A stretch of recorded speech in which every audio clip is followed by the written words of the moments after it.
paling muda dulu. Oh, ya. Oke, kita ngomong santai aja.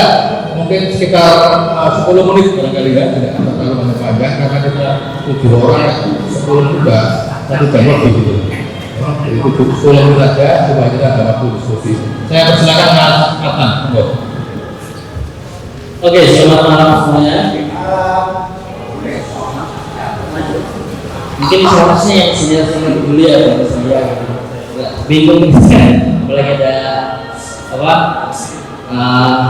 banyak-banyak senior yang mungkin pengalamannya sudah lebih dulu dan lebih lama daripada saya. Jadi mungkin pembukaan dari saya, kalau dari Pak Jo itu ngomong, kamu mau pilih Gen Z kan? Oke, siap. Jadi mungkin nanti bakal ngomongin ini aja loh, ngomongin bintang mungkin. Oke, mungkin kalau berbicara tentang masa depan kesenian di kota Surabaya, kalau berbicara saya sebagai perwakilan Gen Z ya, melihat bagaimana sebenarnya untuk saat ini ketika saya datang di Surabaya sebetulnya di tahun 2017 dan sampai saat ini tetap menetap di sini dan sudah berganti KTP yang sebelumnya di Banten, sekarang berganti KTP Jawa Timur. Saya mungkin akan bagi ini menjadi 3 periode.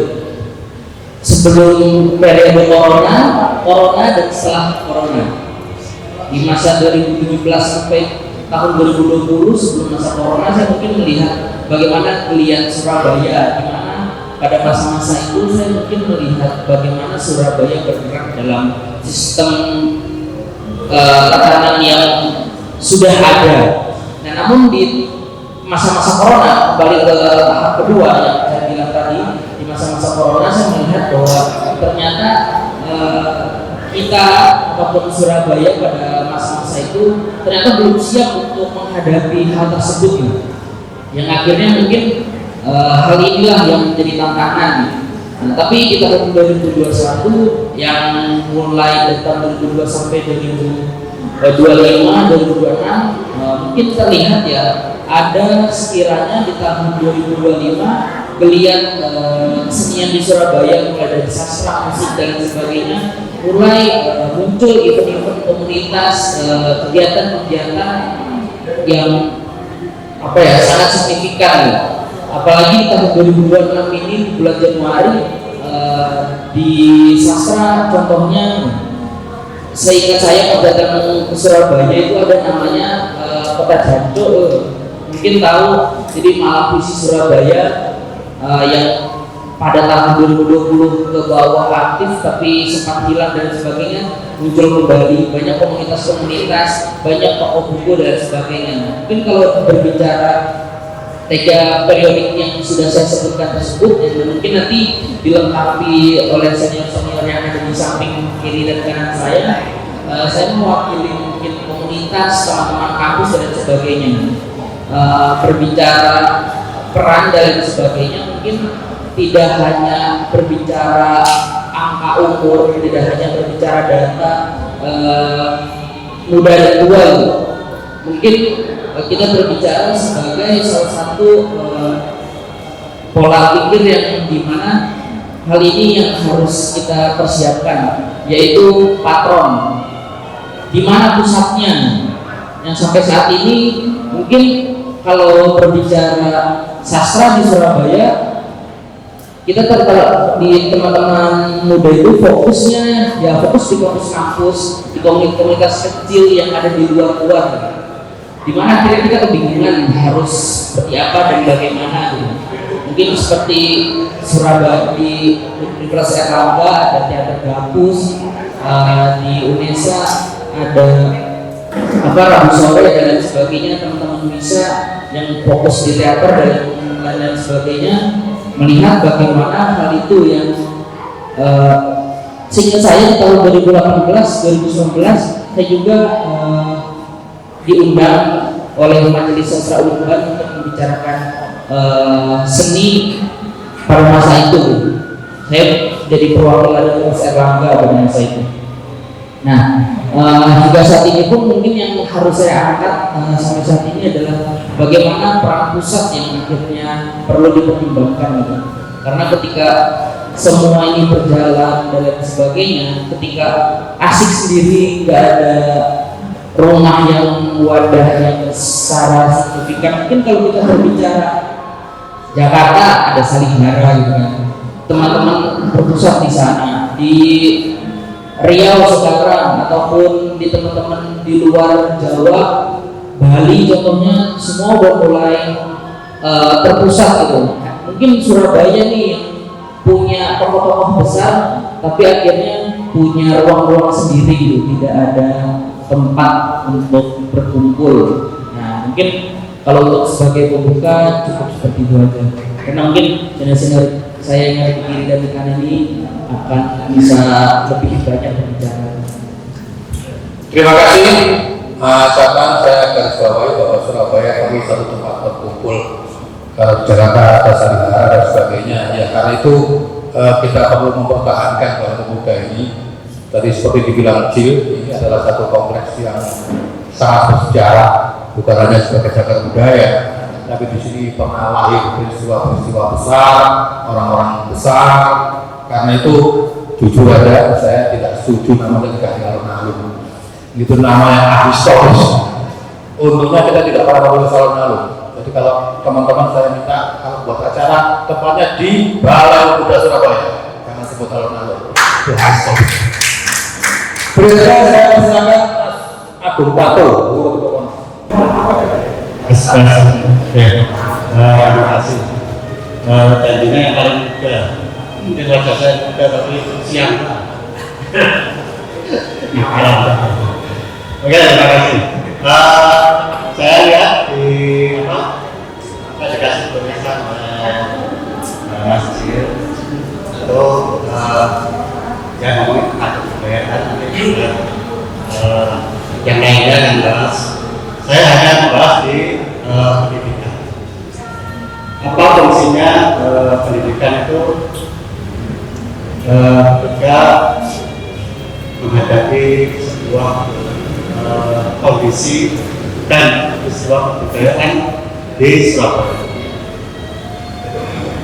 Itu 2 tahun yang lalu itu selama kejadian saya lihat sekolah seni Indonesia pada awal tahun 2000-an itu begitu mempunyai ciri khas. Beda mana di Jogja, di Solo, kadang-kadang itu beda. Tapi ketika medsos itu sudah merajalela, kemudian mudah mendapatkan informasi, acuan banyak di situ. Kemudian Festival Kesenian Indonesia di Bali, sama semua, mana ini identitas Jogja, SMK Surabaya, Bali sudah tidak ada. Saya ini ada kebijakan yang disalah artikan. Mungkin ya ini rasa saya. Ketika pemerintah melaunching yang namanya ekonomi kreatif, itu kan berbeda kan. Semuanya jadi sama. Apa yang dihasilkan sebuah produk itu hanya media. Padahal yang sebuah identitas di situ ada filosofi, ada filsafat, ada jati diri. Ini yang hilang. Nah, kita melihat ini, saya langsung catatan. Saya melihat kurikulum dulu KKN, kemudian ada Merdeka Belajar, itu yang saya pakai sebagai acuan. Ini saya pegang bebasan ini. Kurikulum saya angkat. Kemudian saya masukkan yang namanya kosmologi. Ini yang telah hilang di pendidikan khususnya seni rupa. Kosmologi itu hubungan manusia dengan manusia, hubungan manusia dengan alam semesta, hubungan manusia dengan hewan, hubungan dengan lingkungannya. Ini yang hilang. Kalau tadi mulai mengagumkan maka kita tidak menjelajahi kosmologi ini. Sebenarnya ini yang kelemahan kita. Surabaya itu sangat beda, kosmologinya beda, budaya Majapahit, budaya pendanaan sangat beda. Kenapa kita menjadi sama? Kemudian kami sebetulnya nanti ada protokol.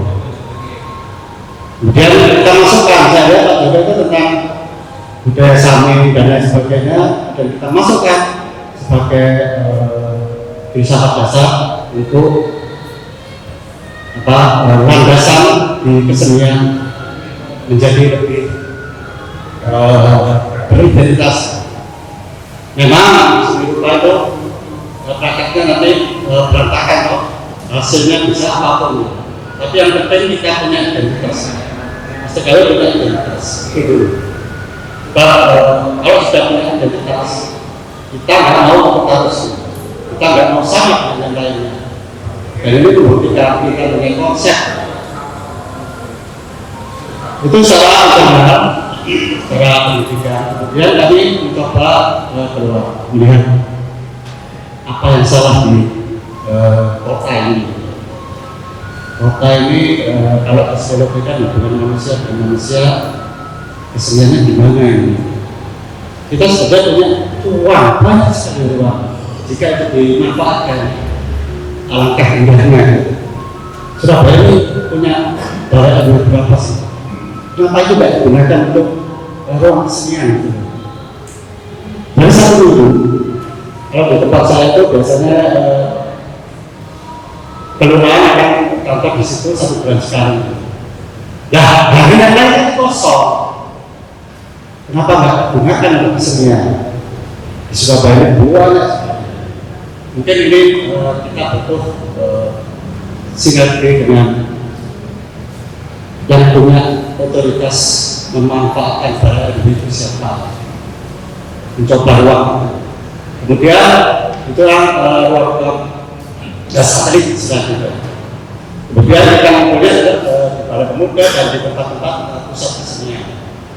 Jadi sebetulnya ruang itu ada, cuma belum diaktifkan, masih pasif sekali. Mungkin dari saya segitu. Terima kasih. Kita berikan pos Mas Abdul Qadir. Saya garis bawahi perlunya ruang-ruang berkesenian dan relate dengan disampaikan oleh Atman, dan juga kenapa sih kita mengambil penyeragaman. Jadi itu saling melengkapi Agung Tatu dari STKW. Berikutnya kita dari tim transformasi lembaga seni budaya Surabaya. Saya dengar dapat bocoran bulan depan ada musyawarah seniman.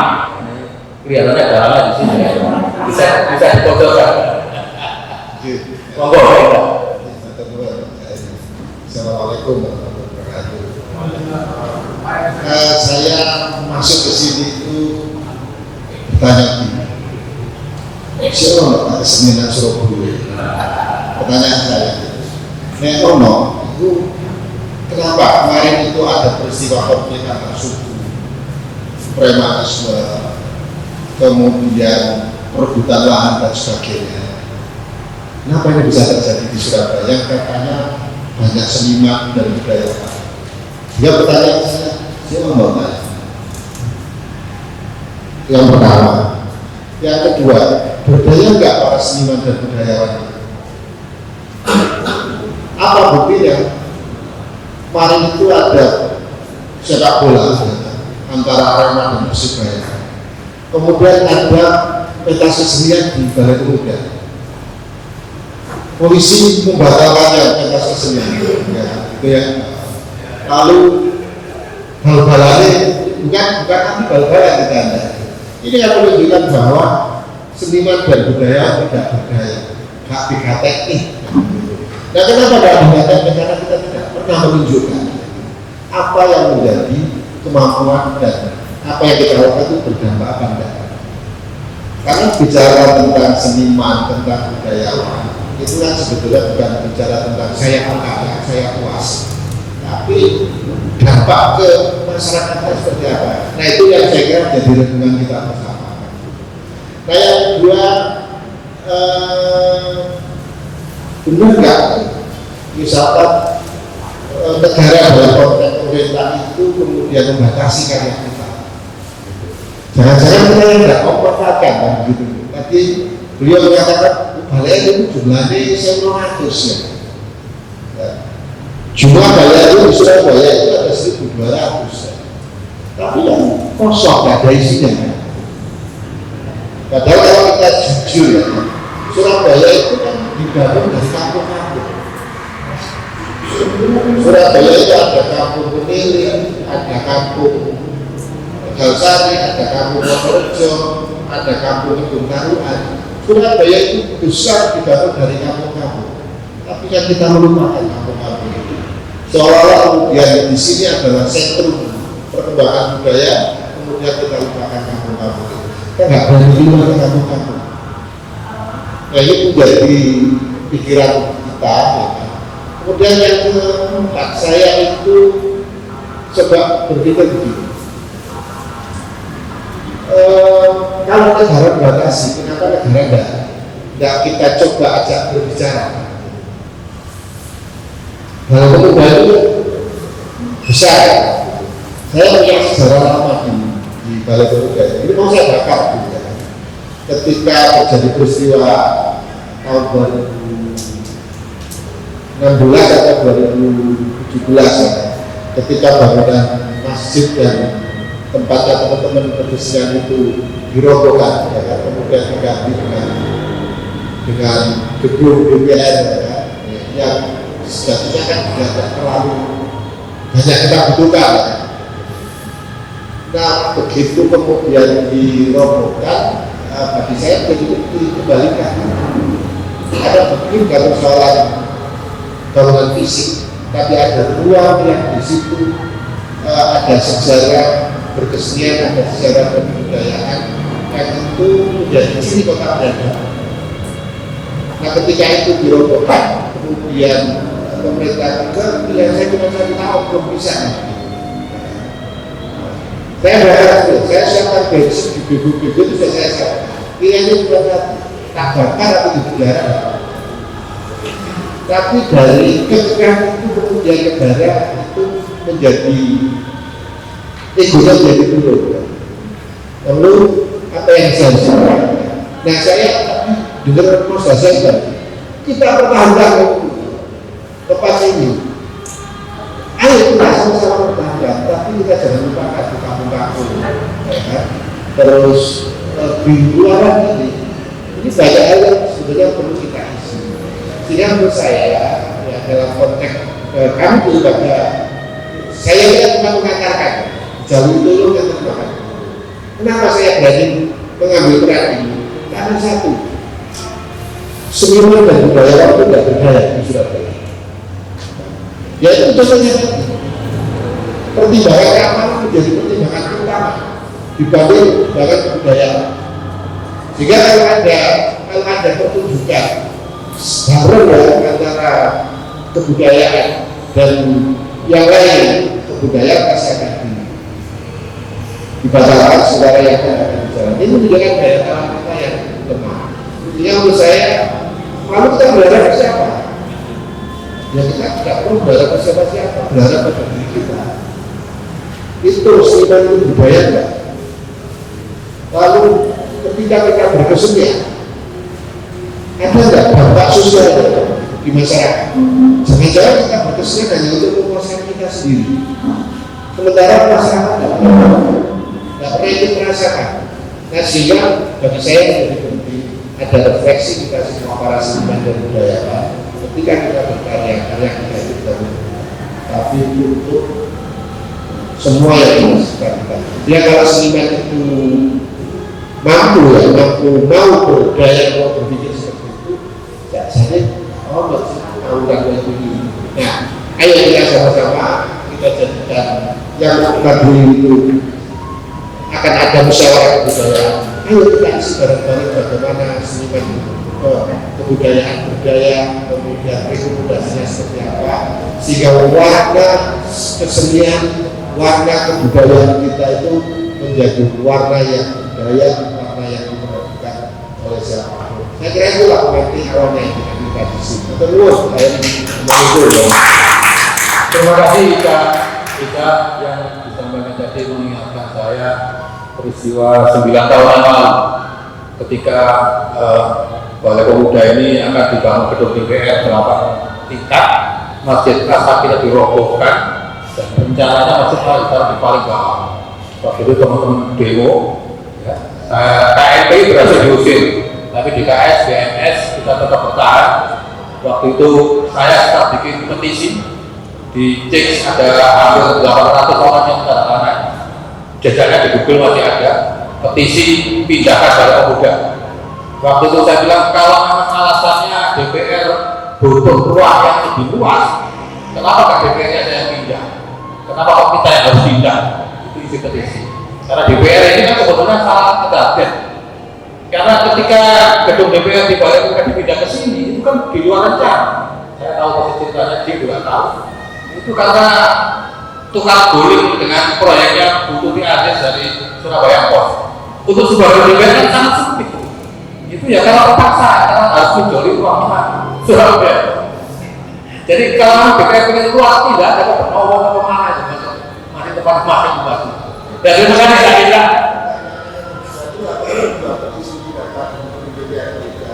iya, tapi saya bunyinya begini. Bunyinya adalah begini. Bunyinya adalah pindahkan gedung DPR di Surabaya. Ya, silakan cek di Google masih ada jejaknya. Berikutnya saya persilakan Kak Eri Lendo, beliau ini seniman produktif atas memadani suara proyek-proyek pokok ini. Ya, terima kasih. Jadi saya akan agak banyak sebenarnya karena saya punya diberikan kesempatan kemarin oleh Mas Isa di forum brainstorming untuk mempersiapkan musyawarah itu. Jadi saya melihat Surabaya itu.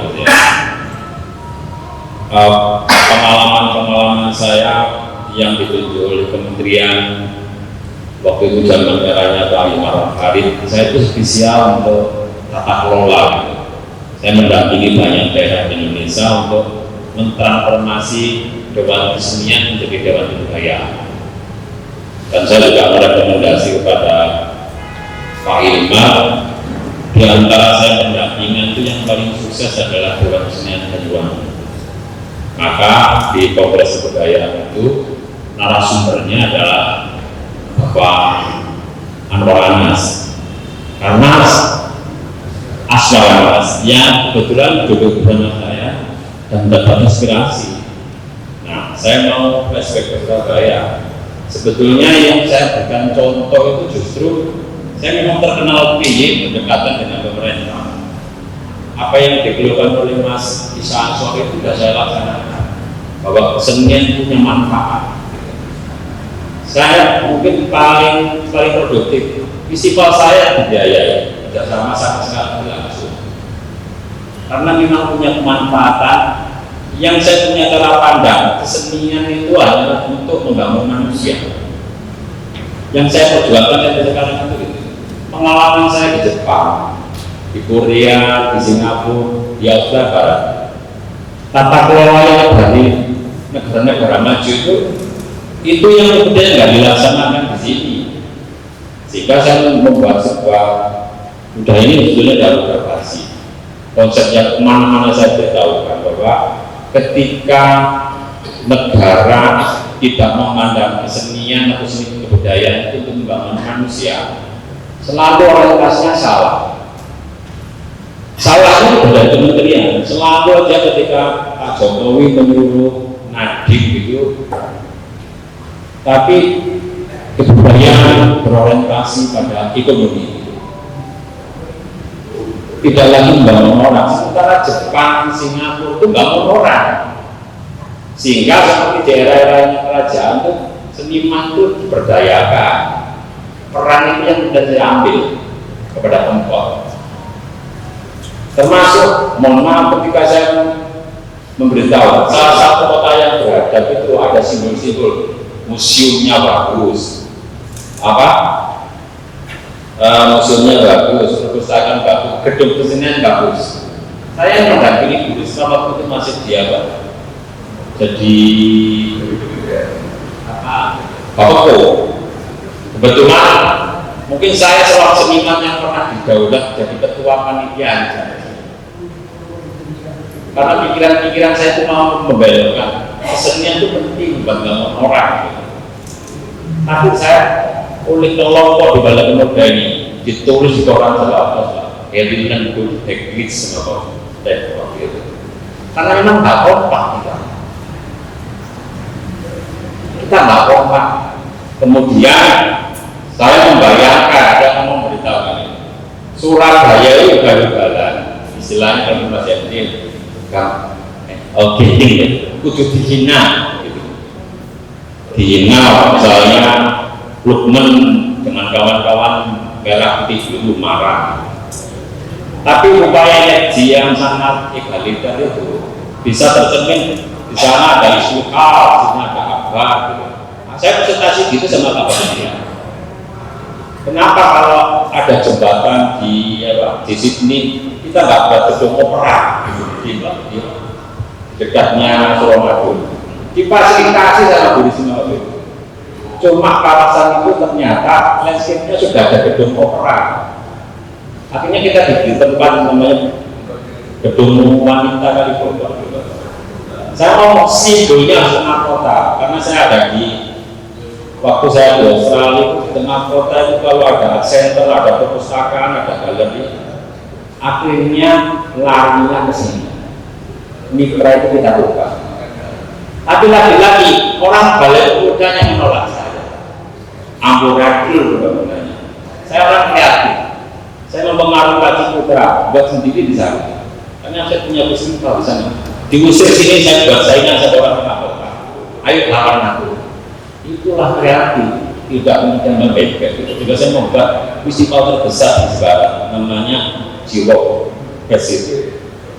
Diterima dan mendapat anggaran yang besar dari Pak Ciputra. Ulang tahun saya disuruh minta apa? Minta semen sama galeri. Dibuatkan.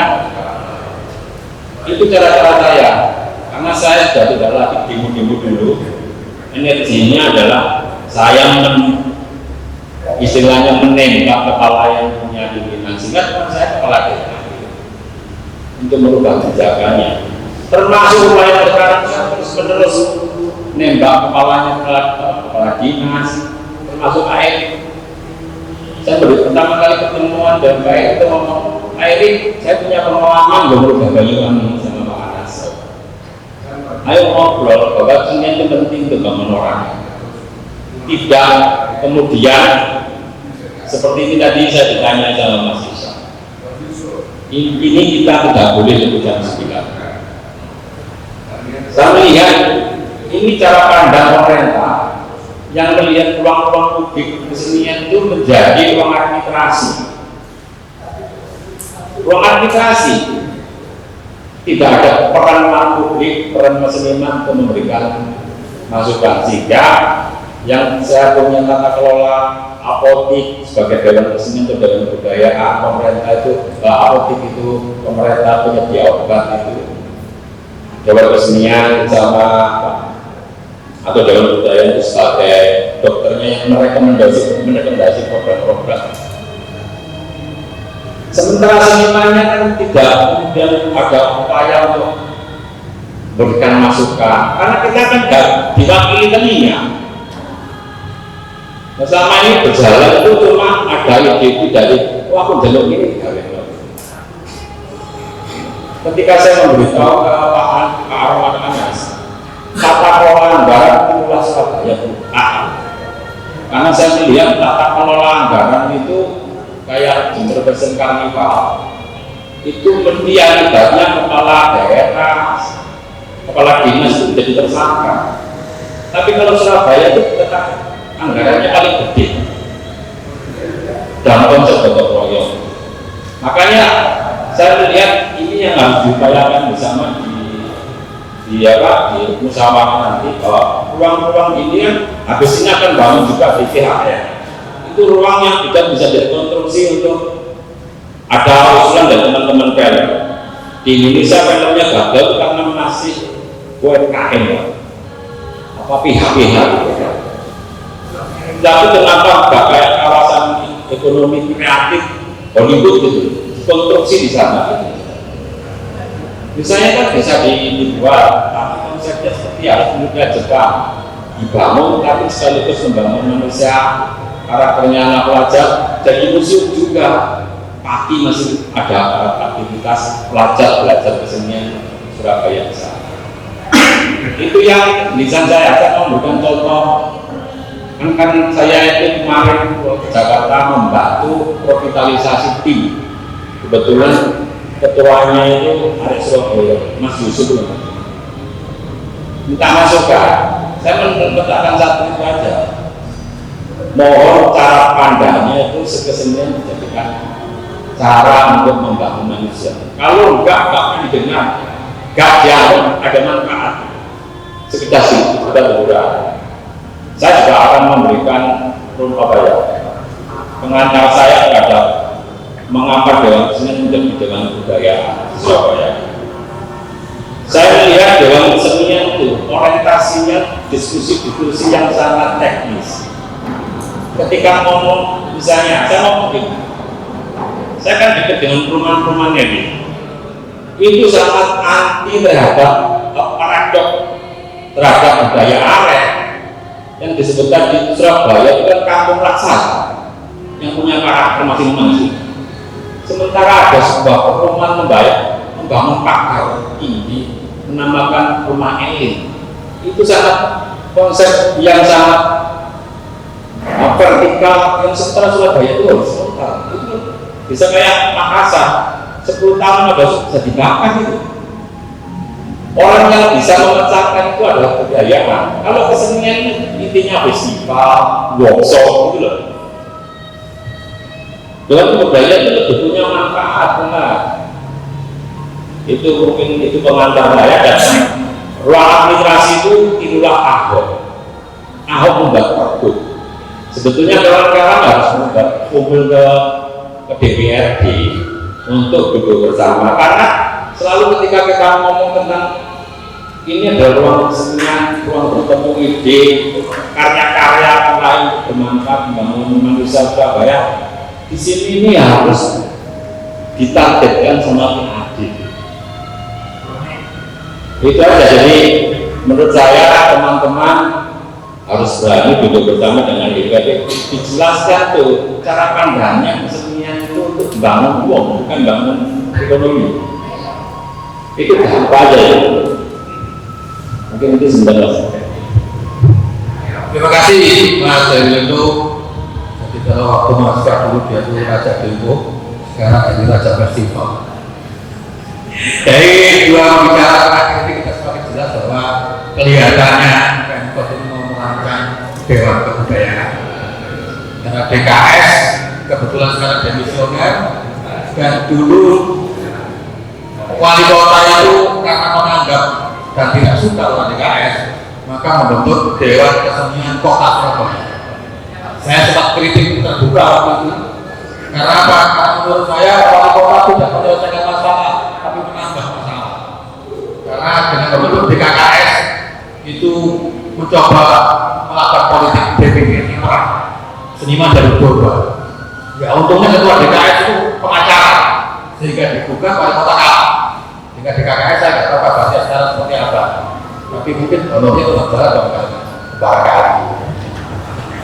Ya, Berikutnya Pak Edi, dua orang yang terakhir ini dari akademisi, baik dari FIB UNER.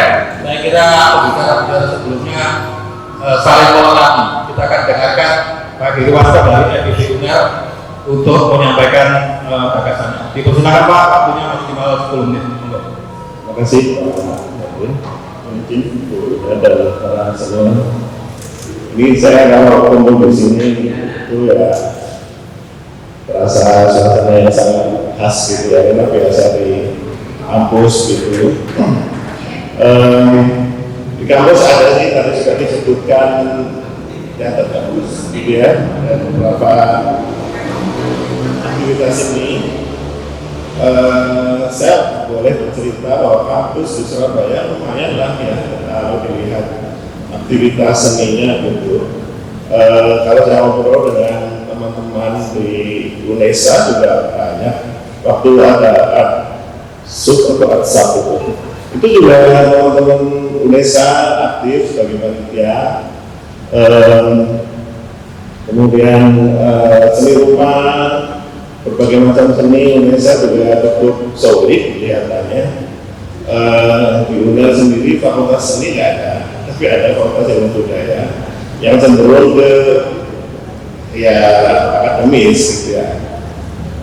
Kemudian ada lingkungan kita, saya kira bagus juga banyak karya-karyanya. Kemudian ini ada malah fakultas industri industri kreatif juga luar biasa. Ciputra juga saya dengar cukup aktif. Jadi artinya dari aspek kampus Surabaya cukup banyak ya titik-titik yang mungkin potensial lebih dikembangkan. Itu mungkin kalau berkenan nanti teman-teman seniman bisa menggabungkan atau kampus mungkin atau teman-teman dari kampus membuat jaring-jaring kampus dari Ubaya sudah punya fakultas sendiri di Ciputra, industri kreatifnya juga maju. Nah yang menarik UKM karena saya dari UNER, ini kegiatan mahasiswa UNER beberapa itu juga cukup solid dalam seni tradisinya seperti itu. Ini berarti kan pemuda Surabaya, meskipun mungkin mahasiswanya tidak dari Surabaya ya, tapi pemuda Surabaya dan mahasiswa yang dari Surabaya itu cukup potensial tuh untuk ada bicara lagi ya. Mungkin sesekali bisa mengumpulkan UKM ya, unit-unit kegiatan mahasiswa dari berbagai universitas itu perguruan tinggi itu untuk diajak bagaimana aspirasi mereka. Mungkin sesekali nanti di sini saya lihat tadi dari Ubaya juga eksibisi di sini gitu. Jadi itu sekilas kabar dari kampus. Selanjutnya saya ingin di kampus itu juga kadang ada dialog dengan kampus-kampus lain gitu yang mungkin itu bisa dimanfaatkan juga. Saya ingin garis bawahi tentang pemuda itu ya, artinya Surabaya kan kota pemuda, kota pejuang, dan mungkin potensi pemuda ini bisa dilihat tadi itu agar lebih maksimal gitu. Nah yang kedua saya ingin menggarisbawahi juga tadi, saya setuju banget kalau kampung dihidupkan ya. Tadi ada 1.200 RW, mungkin tidak semuanya bisa. Kalau 10% aja itu kan 120 ya. Jadi 20 itu dari 120 itu taruhlah 20 atau 30 yang solid dan aktif sekali itu sudah, saya kira sudah sangat bagus. Misalnya begini, kita bertanya kepada masing-masing kampung itu ya sejarahnya, identitas mereka itu direkonstruksi gitu ya. Kan masing-masing kampung punya cerita khas dan menjadi identitas mereka. Sekarang kita jalan-jalan itu ada Menele, ada Jalan Keraton, ya ada hutan, ada macam-macam kampung yang masing-masing punya cerita-cerita sendiri. Itu kan bisa menjadi bahan untuk kreasi mereka. Ada sisa pertempuran dulu di situ, mungkin bisa dari enak ya, bisa direkonstruksi seperti itu. Artinya mulai dari yang misalkan dulu hiu dan buaya itu di mana, di kampung mana, kampung Tambang Boyo atau kampung mana itu, atau masing-masing kampung bisa mengklaim dulu ketemunya di sini. Itu bisa lomba membuat fragmen drama ketemunya ibu dan buaya di mana gitu. Sederhana aja tetapi menjadi sebuah cerita bersama. Artinya kita bisa dengan cara tadi kita bisa menggali identitas masing-masing kampung, menggali suara yang terkuat, sekaligus membangun cara-cara ekspresi yang mungkin mulai dari lisan, kemudian mungkin ditulis, teman-teman yang aktif di data bisa membantu membuat skripnya, kemudian melatih beberapa orang pemuda kampung untuk memainkan peran-perannya dan seterusnya. Jadi kampung itu punya kebanggaan dengan ceritanya yang mereka punya itu, dan cerita-cerita ini akan menjadi identitas mereka. Saya menghormati Pak Henry, saya di Malang kerja bareng dengan teman-teman BUN, ya, mahasiswa seni UN, membantu teman-teman sekolah rakyat. Teman-teman sekolah rakyat itu kan dari kelas yang miskin ya, maaf, dan mereka itu banyak sekali masalah gitu. Nah, kita percaya bahwa seni itu bisa membantu mereka membangun percaya diri, harga diri, ya, self esteem, dan membangun kerjasama antar teman. Kita percaya itu, sehingga kita sedang berjalan ini Pak, ini untuk membantu mereka membuat pementasan kanji. Kenapa begitu? Karena ya kita di Malang itu tadi kan kuat sekali nih Pak. Jadi kita percaya bahwa ekspresi budaya itu bisa membangun pribadi dan juga membangun kelompok. Kan harus kerjasama ya, harus berbagi peran, berbagi tanggung jawab. Itu yang kita tekankan pada siswa-siswa rakyat itu. Dan di kampung pun mungkin kita bisa mengajarkan itu juga, kerjasama antar pemuda, kemudian membangun rasa percaya diri, ya, berani tampil dan seterusnya. Dan yang ketiga, saya ingin memberi saran tentang cross fertilization atau kawin silang ya. Tadi Pak Henry kan Herianto ya, itu kan bisa mana-mana karena pernah kemana-mana juga gitu, belajar di Australia dan Korea, dari mana lah, belajar dari yang lain-lain itu sangat penting saya kira. Mungkin lebih konkretnya barangkali yang kesenian bisa mengusulkan ada artis intelligence ya, ada tokoh seniman dari mungkin dalam negeri boleh, dari Bali, dari Jogja, atau dari luar negeri untuk tinggal di Surabaya berproses bersama. Barangkali bisa minta DPR untuk menandakan itu setahun 3 bulan atau berapa bulan begitu, sehingga terbentuk satu pusat gravitasi atau apa yang menunjukkan proses kreatif yang sama. Karena kita tahu seperti Bali itu jadi hebat, karena dulu kan tahun 1920, 1930 artis-artis luar negeri kan tinggal di sana ya. Yang terakhir si Blanco itu ya, Pak Blanco dari Spanyol pada tahun 90-an. Artinya ini cross fertilization ini mungkin penting. Siapa tahu ya kesenian bisa meminta Pemkot untuk mengundang artis tinggal di sini, dan mungkin mengirim juga artis ke luar tinggal 3 bulan atau 5 bulan sehingga saling belajar. Mungkin begitu Pak Edi. Terima kasih Pak Edi. Saya garis bawahi yang terakhir ya, tentang artis dan presiden. Sebetulnya tahun 95-96 kita pernah ada sister state dengan Australia Barat. Saya untuk pernah ke sana, bahkan saya itu sudah tanda tangan dengan wali kota Port tentang kerjasama antara Surabaya Port. Tapi setelah itu nggak tahu hilang tidak ada. Waktu itu kita mempelopori festival seni Surabaya. Ya, karena itu idenya Cil untuk menghidupkan FSS, lalu kita dukung. Ayo Cil, kita mulai lagi, kita nggak mau ngomong fokus menyelenggarakan penyelenggara adalah Arek Surabaya, karena ngomong Arek Surabaya itu kan bukan hanya berKTP Surabaya, tapi ya kayak gini kan ngomong Solo, tapi dia melopori yang kita.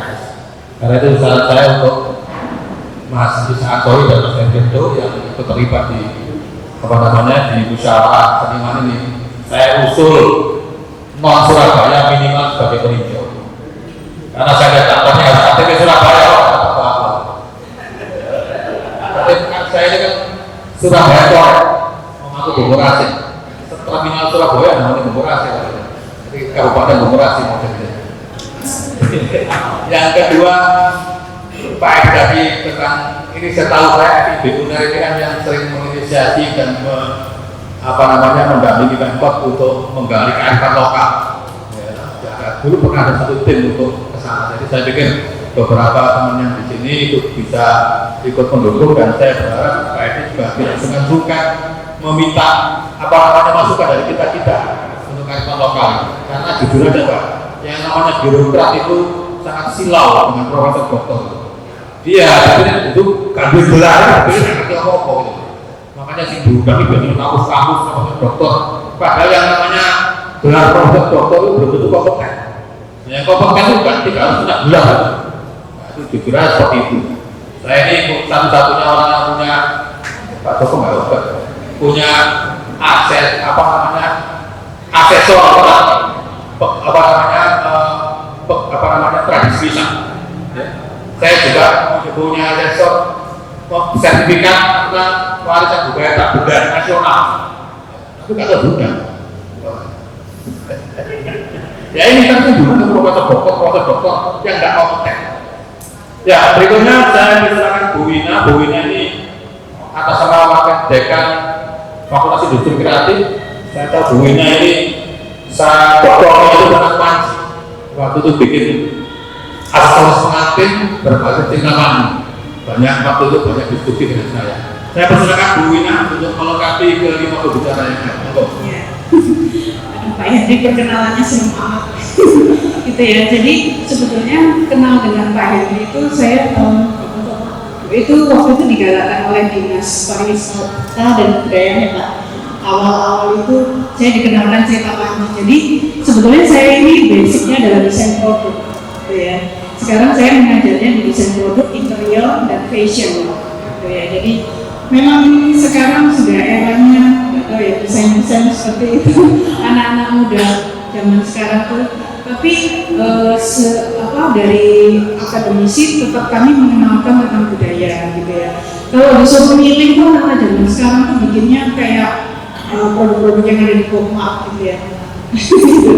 Jadi produk-produk kekinian gitu ya. Tapi kami memasukkan kalau misalnya di fashion itu memang ada bikin busana yang khusus untuk lokal konten gitu, seperti itu. Terus kalau yang desain produk itu lebih banyak lagi. Jadi kami di akademisi memang lebih banyak menerjunkan mahasiswa itu ke komunitas, terus kampung-kampung gitu. Jadi kami di akademisi itu memang masih jalan sampai sekarang, karena sebetulnya mahasiswa jujur aja tuh lebih suka dengan terjun ke komunitas, ke kampung-kampung seperti itu. Mereka lebih diterima, lebih sharing ilmunya itu bisa sama-sama seperti itu. Tapi kalau di adanya Merdeka Belajar, sebetulnya kalau diletakkan di industri itu mereka agak-agak kadang-kadang foto gitu ya. Jadi yang sebetulnya mereka ingin belajar desain, tapi ternyata sampai di sana malah diminta untuk kayak ngurusin paket atau misalnya bikin konten-konten yang nggak terkait seperti itu. Nah, maka sebenarnya di akademisi ini setiap semester pun terutama di atas semester 5 hingga ke tugas akhir itu sudah kami sarankan untuk aksiologi gitu. Jadi semua yang berkaitan dengan masyarakat yang ada di Surabaya itu diterjunkan gitu ya. Jadi kalau misalnya di setiap semester kami memang khusus kalau di wilayah mahasiswa kami punya kayak field trip gitu. Kami ajak ke museum, kami ajak untuk mengenal budaya. Karena memang anak-anak dari sekarang, utamanya memang kalau yang budaya, kebanyakan bukan orang Jawa asli gitu ya, mereka banyaknya dari Kalimantan, tapi begitu diajak ke museum atau misalnya berkenalan dengan yang berkaitan dengan, kalau kami sampai ke Malang gitu ya, ada Museum Panji, lalu mereka berkarya lewat turunan dari cerita Panji dan lain sebagainya, itu sangat luar biasa ya. Artinya tes terhadap seni dan desain itu bisa dikolaborasikan dengan baik oleh mereka seperti itu. Jadi kami di akademisi ini tidak kurang-kurang untuk tetap menyuntikkan hawa-hawa kesenian kepada mahasiswa, walaupun kami ini memang lebih condong ke arah desain gitu. Jadi kolaborasinya banyak yang kami lakukan. Waktu dari turunan cerita Panji aja, dulu kolaborasinya ada beberapa kegiatan dengan komunitas Panji. Lalu saya pernah kerjasama dengan asosiasi pembatik di seluruh Jawa Timur gitu ya, untuk membuat batik dengan motif-motif Panji gitu ya. Kemudian sampai terlahir ada batik-batik khasnya setiap daerah yang dipadukan dengan ornamen-ornamen Panji seperti itu. Terus yang terakhir ini yang terbaru, Ubaya sedang bekerjasama dengan masyarakat adat Nusantara, mungkin ada yang ini juga mereka mau melakukan seperti pagelaran budaya gitu yang mungkin dilakukan, tapi sepertinya kosnya lumayan besar sekali gitu. Ini masih saya ke dalam timnya itu masih merayu-rayu untuk minta didanai, karena memang lagi-lagi UUD itu yang ujung-ujungnya duit, karena untuk menyelenggarakan festival sebesar itu memang memerlukan dukungan dari universitas maupun dari masyarakat pencinta seni seperti itu sih. Itu aja Pak Hendy mungkin. Kita berikan aplaus untuk luar biasa ya, menguangkan pada sekolah. Jadi dari masa bukan menolak penyeragaman sudah kita buktikan. 6 orang yang ngomong dewi-dewi dengan isu-isu yang sangat menarik. Saya pikir ini daging semua ini. Ya, karena Bu Wina tadi dari industri kreatif memang kreatif betul. Jadi betul, saya menyadari ketika sama-sama terlibat dalam kegiatan Panji, Ubaya itu malah bikin desain Panji di sepatu. Bu Wina tadi asal pengantin, bahkan Pak Dukuh itu dia bikin board game tentang gambar Panji, bagaimana. Jadi sangat betul-betul kreatif, tidak sekedar ramah tapi mampu melakukan program terobosan. Nah, ini ternyata masih ada waktu, karena itu nanti banyak pun jadi ruang administrasi. Karena saya pengurus Dewan Kesenian Surabaya, maka saya punya perspektif dari sisi organisasi. Jadi memang kalau masa depan kesenian Surabaya itu ya saya ngamati, jadi luar biasa. Jadi tanpa campur tangan negara. Jadi mulai seni rupa, mulai film sampai teater tradisional untuk anak-anak, sampai tari, sampai musik, itu berjalan. Tapi memang pertanggungjawaban negara itu memang harus lagi. Karena jelas kalau ngomong dari sisi organisasi, misalnya dari sisi peraturan perundang-undangan mulai dari Undang-Undang Kemajuan Kebudayaan sampai Perpres tentang pemikiran kebudayaan daerah sampai pada Perpres 112/2022 tentang strategi kebudayaan, itu jelas bagaimana tanggung jawab negara untuk dalam kerangka pemajuan kebudayaan. Tapi persoalannya kemudian entah memang agak sulit ya simptomnya untuk mengurai sebenarnya ada apa? Bakal dari sisi organisasi ya, dari sisi organisasi. Nah jelas itu kalau saya Mendikbud 65 tahun 2012 pasal 9 ayat 3 huruf C itu jelas. Salah satu stakeholder, salah satu pemangku kepentingan untuk pemajuan kebudayaan daerah itu adalah Dewan Kesenian. Sehingga ketika setiap tahun itu kan pemerintah daerah itu adalah menyusun PPKD ya, pokok pikiran kebudayaan daerah. Dan itu salah satunya mesti harus ada tanda tangan dari Dewan Kesenian Daerah. Dan itu tidak gratis. Ketika PPKD itu dikirim, maka ada imbalan pusat daerah. Kalau nggak salah itu sekitar 20 miliar. 20 miliar. Jadi kalau kirim pokok-pokok pikiran kebudayaan daerah kepada pemerintah pusat, maka akan turun duit. Kalau saya nggak itu persis. Kalau nggak 15 miliar, 25 miliar per tahun. Kenapa itu tidak bisa dimanfaatkan? Kalau misalnya ini ngomong soal ya. Kalau misalnya di acara APBD itu tidak cukup untuk mengalokasikan anggaran kesenian, karena itu utang boleh terjadi. Saya kira itu utangnya sampai 600 miliar. Cicil dalam tempo 3 tahun. Oke lah, kalau memang ada alasan tidak bisa membiayai organisasi kesenian yang dibawa negara, pemerintah kota. Kenapa tidak memanfaatkan dana PPKD? Jadi misalnya katakan di simulasinya, dikira lah 20%-nya atau 20%-nya atau 10%-nya itu kan sudah cukup baik dari petugas belas. Tapi kenapa itu tidak dilakukan? Aku tidak ngerti. Jangan-jangan itu tidak tahu pengelola kota. Jangan-jangan instruktur nggak tahu bahwa instruktur PPKD itu dulu. Nah, memang saya pernah bersikap keras dan mungkin saya keliru waktu kami pemimpin. Tiba-tiba tanpa hujan dan panik kita hujan, tiba-tiba disuruh itu tanda tangan PPKD. Ya Pak belum, saya menolak. Doyo semua deh. Masuklah katakanlah ibu abal-abal paling kayak realisasinya itu dibuatkan mulai proses awalnya lah. Ojo kemudian aku dikirim itu dan malah itu konteken. Saya menolak. Oleh karena itulah kemudian tidak tahu sekarang sudah mirip belum. Sejak saat itu Surabaya satu-satunya kota tingkat 2 di Provinsi Jawa Timur yang tidak mengirimkan PPKD. Saya curiga, jadi kan nggak ada PPKD oleh budaya bisa membiayai untuk organisasi kesenian. Jadi itu saya kira.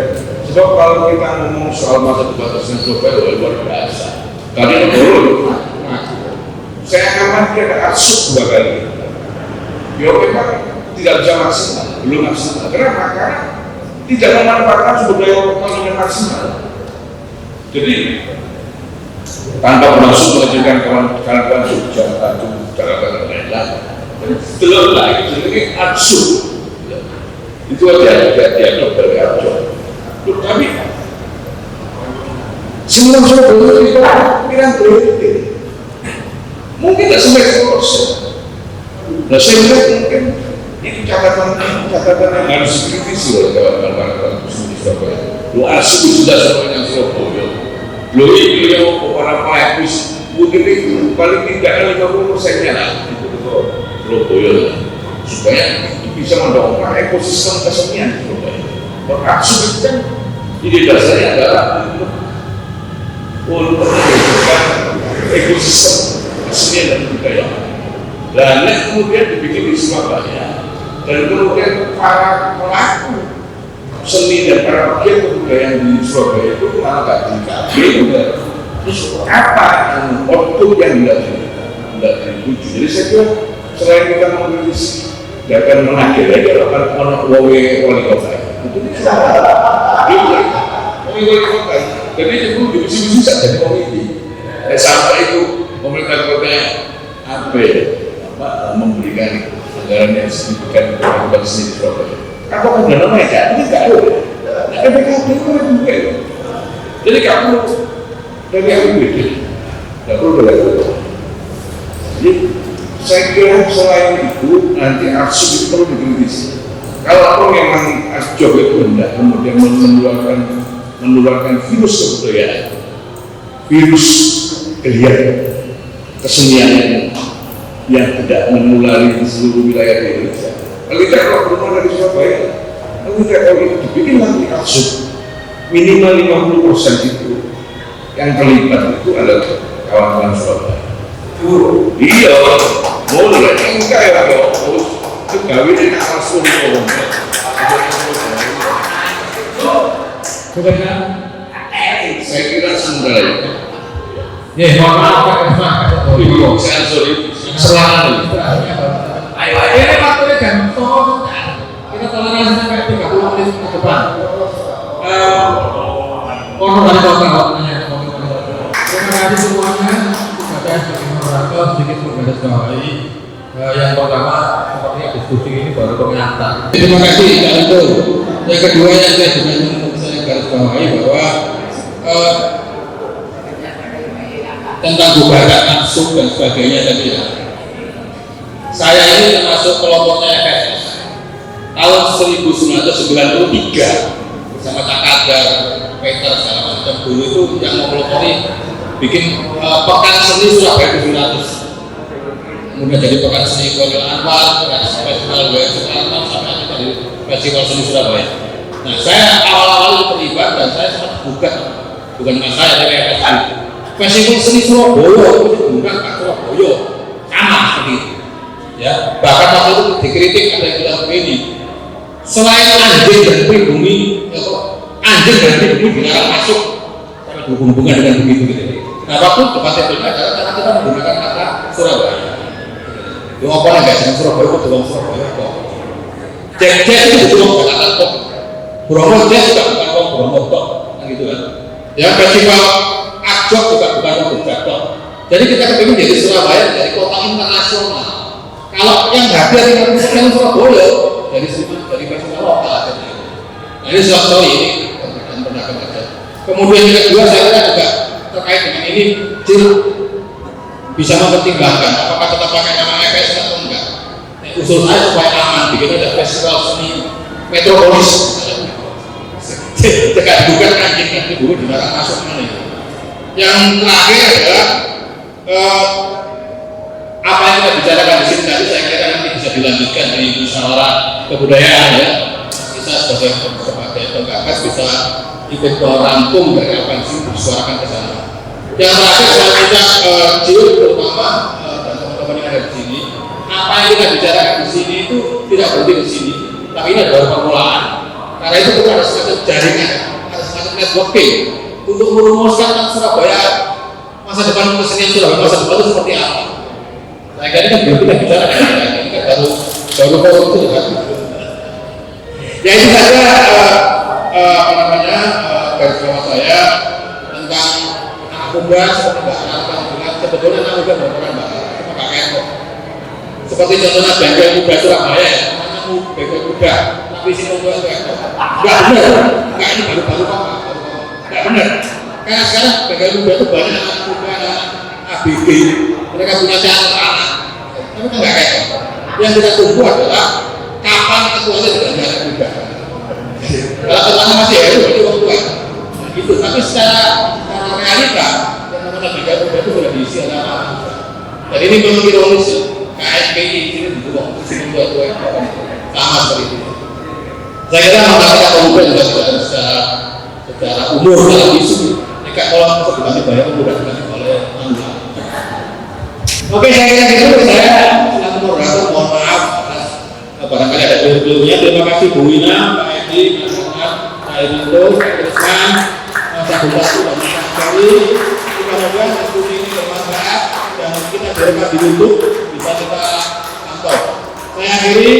Wabillahi taufiq wal hidayah. Wassalamualaikum warahmatullahi wabarakatuh.